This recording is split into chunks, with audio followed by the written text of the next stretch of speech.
The Lord bless you. Peace be unto you.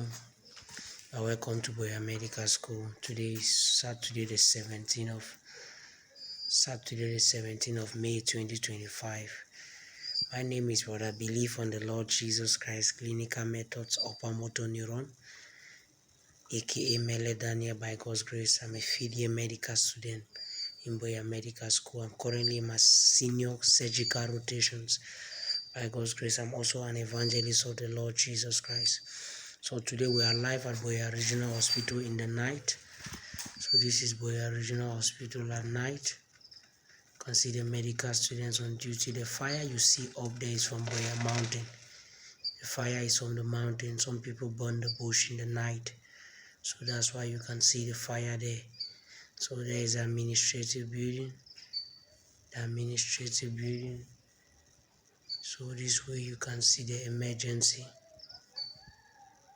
There is the emergency building. Emergency building is just behind me here. You can see it this way. This way. Here like this. That is the emergency building. Okay, so the other wards are the other way. Alright, peace be unto you. So we are currently on night duty. Today we are going to be talking about night duties, why you must take your calls as a medical student. Now, a call is a time when, as a medical student, you receive responsibility. You start receiving responsibility to manage patients. It's very, very important for you to take your call. You must take your calls as a medical student. And calls are taken at the emergency department.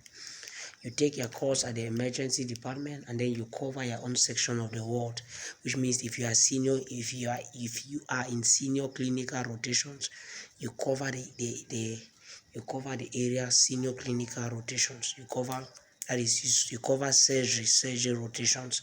You also cover the theater and the minor theater, for example. So taking your calls is very, very important. So be strong. It's not easy, but you have to fight. You've got to fight. You've got to fight. You've got to be there. Just be there. Clerk patients, assist in managing emergencies, trauma, see how cases, medical emergencies. See how medical emergencies are being managed. You understand? I remember we're in LIMBE Regional Hospital, where the medical emergency was a tragic situation, very tragic situation.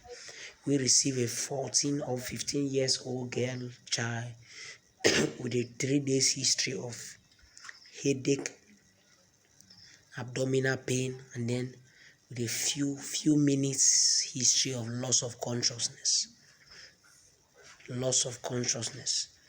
So by the time we saw her, she was already gasping. She could not more give us history. So all the carer gave was that there was headache, fever, about 3 days or 5 days prior to that.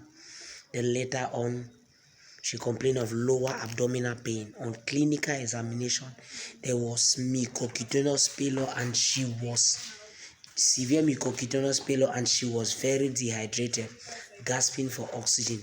So our tentative diagnosis was ruptured ectopic pregnancy,